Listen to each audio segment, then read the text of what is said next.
Bruce, as a screen tough guy, you're going to have to suffer what all movie heroes suffered. Challenges from exhibitionists and nuts asking you to fight, challenging you to fight. It's already begun to happen, hasn't it? Yes, it has. How do you deal with it? When I first learned martial arts, I too have challenged many established instructors. And of course, some other challenging me also. But what I have learned is that challenging means one thing. Is that what is your reaction to it? How does it get you? Now, if you are secure within yourself, you treat it very, very, very lightly. Because you ask yourself, am I really afraid of that man? Or is that man, do I have any doubt within me that he's going to get me?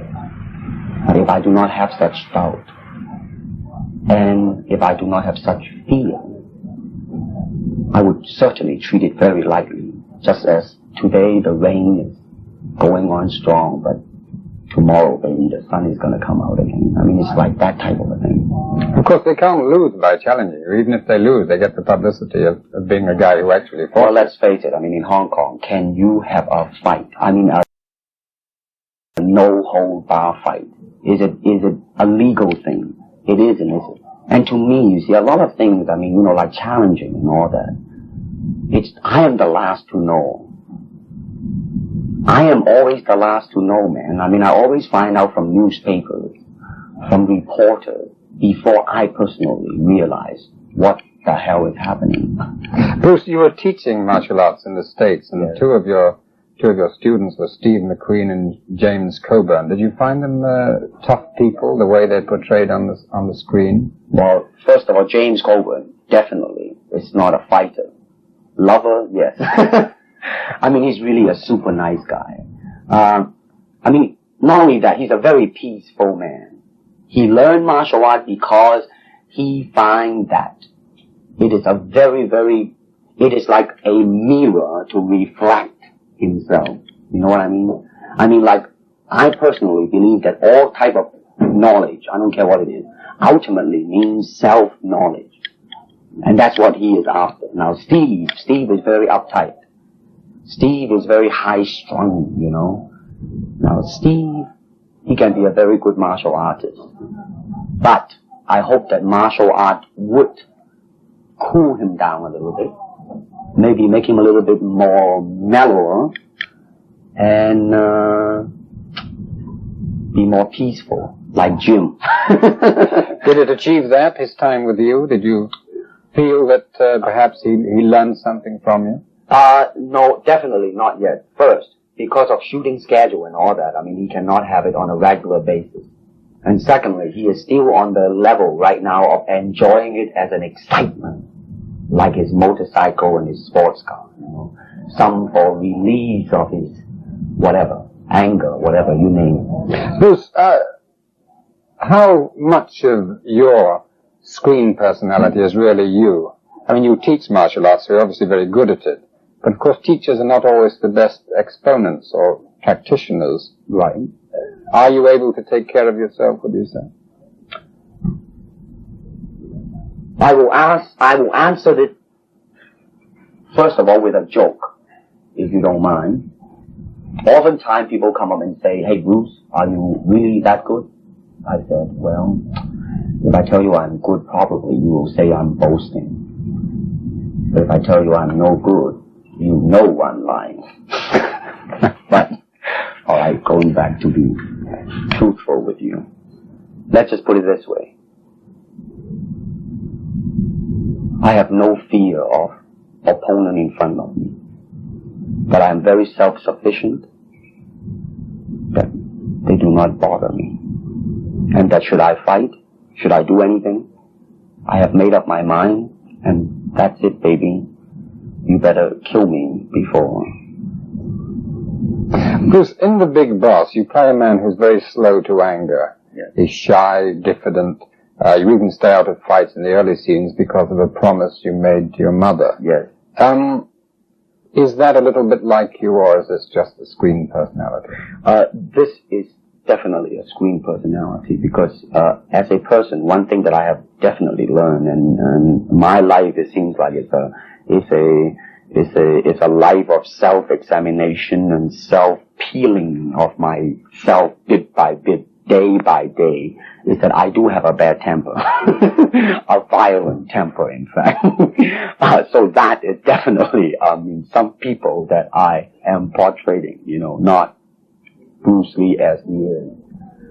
Well, as well as being an exceptionally successful film in terms of finance, it grossed more than any other pictures ever done in Hong Kong. The Big Boss does show some very explicit sex scenes, doesn't it? What's your reaction to being in bed with a lovely young movie star in front of the whole studio crew? Does it intimidate you? Does it worry you at all? Well, it certainly would not intimidate me, I can tell you that. Well, it's all right as long as the script justifies it. But I definitely do not agree to put something in there just for the heck of it because it is an exploitation. Like, for instance, when I start shooting The Big Boss, the first question was asked, hey man, how many thousands of feet of films, my English is getting terrible now, is it gonna be? My reaction is that, first of all, why do I start fighting? You see what I'm saying? Yeah, motivation. Definitely. You see that it seems like to be the thing now that they go for blood, sex, just merely for the sake of sex and merely for the sake of blood. May I ask you a question that's been puzzling me since I saw the film? Yeah. At the stage where you decide you're going to get revenge, and yes, obviously leading up to the climax, right, you suddenly decide to go off and make love to a girlfriend in a bordello. Yeah. What's the motivation for that? Now, the way I look at that, that was a suggestion of the director. And I accept it in such a way, and that is him being a very simple man. When all of a sudden he made up his mind that he's gonna go and either die, either kill or be killed, right? So he walked past by. It's a kind of a sudden thing of human being. That a thought just occurred, well, doggone it, man, such is the basic need of a human being. I might as well enjoy it, man, before I kick the bucket, like that type of an attitude. You cannot say it's just an occurrence, I think you'd probably agree, Bruce, that the thing that's limited the appeal of Chinese films to Western audiences is that it's very unusual to find a Chinese actor who can act. And when I say that, I mean act in a Western style, in a manner that would make non-Chinese pay money to see them. You seem to have crossed that barrier. How do you think you've achieved it? Do you think it has to do with your time in the United States? Oh, yes. You studied there, didn't you? Yes. It definitely has, because when I first arrived there, I did the Green Hornet, television series back in 1965.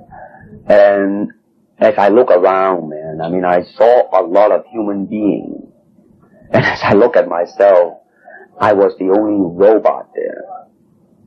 Because I was not being myself, and I'm trying to accumulate external security, external technique, the way to move my arm, but never to ask and say what Bruce Lee would have done if, the word if, such a thing happened to me.